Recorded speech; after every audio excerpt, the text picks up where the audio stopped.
దళిత, బహుజన, గిరిజనుల ఐక్య పోరాటంతోనే మోదీకి బుద్ధి చెప్పుదాం.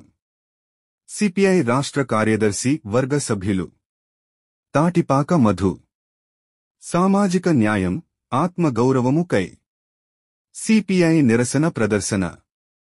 దళిత, బహుజన, గిరిజనులు లందరూ మోడీ అవలంబిస్తున్న ప్రజా వ్యతిరేక విధానాలపై ఐక్యంగా పోరాటం చేయాలని, అప్పుడే కేంద్ర ప్రభుత్వానికి బుద్ధి చెప్తామని సిపిఐ రాష్ట్ర కార్యదర్శి వర్గ సభ్యులు తాటిపాక మధు పిలుపునిచ్చారు. మంగళవారం స్థానిక సబ్ కలెక్టర్ కార్యాలయం వద్ద సామాజిక న్యాయం, ఆత్మగౌరవం, జనగణనలో కులగణన చేపట్టాలని కోరుతూ సిపిఐ ఆధ్వర్యంలో నిరసన కార్యక్రమం జరిగింది. ఈ కార్యక్రమానికి ముఖ్యంతిథిగా హాజరైన సిపిఐ రాష్ట్ర కార్యదర్శి వర్గ సభ్యులు తాటిపాక మధు మాట్లాడుతూ, సిపిఐ జాతీయ సమితి పిలుపు మేరకు జనగణలో కులగణన చేపట్టాలని, సామాజిక న్యాయం, ఆత్మగౌరవం తదితర అంశాలపై ఈ దేశ వ్యాప్తంగా ఈ కార్యక్రమం జరుగుతుందని ఆయన అన్నారు. కేంద్రంలోకి నరేంద్ర మోడీ అధికారంలోకి వచ్చి గత 11 ఏళ్ల కాలంలో దళిత, గిరిజన, మైనార్టీ వర్గాలపై దాడులు మితిమీరిపోయాయని మధు అన్నారు. దేశంలో మతోన్మాద పాలన సాగుతుందని ఆయన అన్నారు. అణిచివేత, అంటరానితనం, కుల మత వివక్షత, హింస పేట్రేగిపోతుందని ఆయన అన్నారు.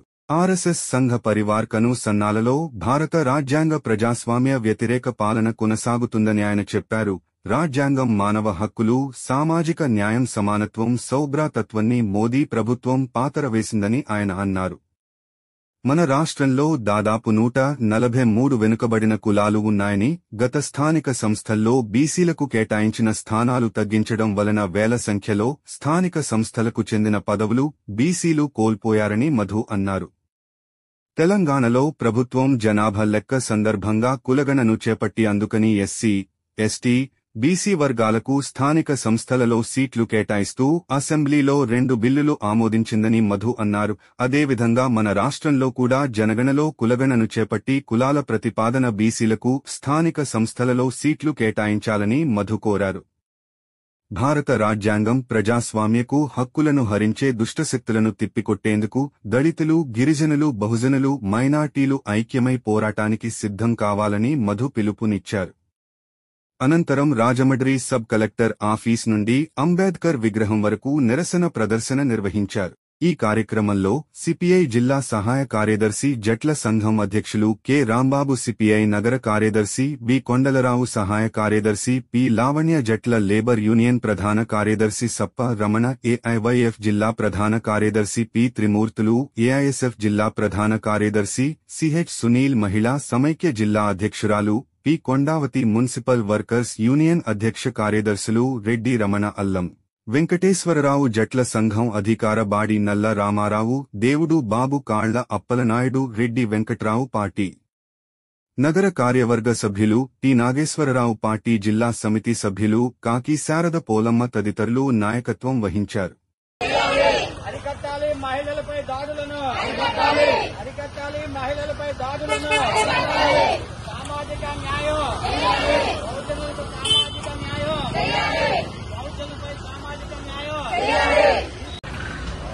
భారత కమ్యూనిస్ట్ పార్టీ సిపిఐ జాతీయ సమితి పిలుపు మేరకు దేశవ్యాప్తంగా సామాజిక న్యాయం, ఆత్మగౌరవం, అదేవిధంగా ఈ రాష్ట్రంలో తెలంగాణ చేపట్టిన జనగణనలో కులగణన కూడా చేపట్టాలని కోరుతూ ఇప్పటికే రాష్ట్ర వ్యాప్తంగా పెద్ద ఎత్తున ఆందోళన చేస్తున్నాయి.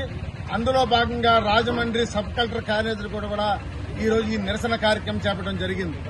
నరేంద్ర మోడీ అధికారం చేపట్టి 11 ఏళ్ల కాలంలో దేశంలో రోజు రోజుకు దళితుల మీద, గిరిజనుల మీద, బహుజనుల మీద, మహిళల మీద దాడులు క్రమక్రమంగా పెరుగుతూనే ఉన్నాయి. నేషనల్ సర్వే క్రైమ్ రిపోర్ట్స్ ప్రకారంగా చూస్తే ఈ రోజు మనకి దాంట్లో దళితుల మీద 18,000 మంది పైగా, అలాగే గిరిజనుల మీద 12,000 మంది, మహిళల మీద కూడా 14,000 ఇలా రోజు రోజుకు దాడులు పెరుగుతూనే ఉన్నాయి. అంటే రాజ్యాంగం కేంద్ర ప్రభుత్వం చేతుల్లో లేదు. ఆర్ఎస్ఎస్ సంఘ పరివారు కను సైనికుల్లో ఈ రోజు భారత రాజ్యాంగం ఉంది. ప్రజాస్వామ్యాన్ని పాతర వేస్తున్నారు. ఈ రోజు స్వేచ్ఛగా తిరిగే పరిస్థితి లేదు. ఈ రోజు ప్రశ్నించే వారి మీద దాడులు మరింతగా ఎక్కువైపోయినాయి. ఈ క్రమంలో ఆదివాసీల మీద, ముఖ్యంగా గిరిజన ప్రాంతాల్లో సహజ వనరులను దోచుకోవడం కోసం ఈ రోజు అక్కడున్న నక్సలైట్లని బహిరంగంగానే కాల్చివేసి ఈ రోజు లొంగ తీసుకుని ఈ రోజు ఆదివాసీ ఆ గిరిజన ప్రాంతంలో ఉన్న సహజ వనరుల్ని అంబానీ అదానికి దోసిపెడుతున్నారు. ఈ నేపథ్యంలో దేశంలో ఉండే సామాజిక న్యాయం జరగాలని ముఖ్యంగా కోరుతున్నాం. అదేవిధంగా మన రాష్ట్రంలో బీసీ ఉపకులాలు 143 ఉన్నాయి. ఒక పక్క తెలంగాణ అసెంబ్లీలో బిల్లు ప్రవేశపెట్టి అక్కడ కులగణన చేపట్టాలి, స్థానిక సంస్థల ఎన్నికల్లో రిజర్వేషన్లు ఇవ్వాలని కోరుతున్నారు. రేపు వచ్చే స్థానిక సంస్థల ఎన్నికలు త్వరలో రాబోతున్నాయి. దాంట్లో కూడా ఈ జలగణన కులగణన చేపట్టి ఈ రాష్ట్రంలో కూడా గవర్నర్ ఆమోదంతో అసెంబ్లీలో ప్రవేశపెట్టి బీసీలందరికీ న్యాయం చేయాలని కోరుతున్నాం. ఎందుకంటే దేశంలో అన్ని కులాలకు జనాభా లెక్కలు ఉన్నాయి, ఒక బీసీ కులాలకు మాత్రం జనాభా లెక్కలు లేదు. అందుకని బీసీలకి న్యాయం జరగాలి, దళితులకి న్యాయం జరగాలి, ఆత్మగౌరవం కోసం పెడుతున్నాం. ఎప్పటికైనా నరేంద్ర మోడీ తను చేపడుతున్న విధానాలను వెనక్కి తీసుకోవాలని, లేని పక్షంలో మరింత ఉద్యమం చేపడతామని సందర్భంగా తెలియజేస్తున్నాం. తాటిపాక మధు, సిపిఐ రాష్ట్ర కార్యదర్శి సభ్యులు. జనగణలో కులగణన, జనగణలో కులగణన, జనగణలో కులగణన, అరికట్టాలి మహిళలపై దాడులను, అరికట్టాలి మహిళలపై దాడులను, సామాజిక న్యాయం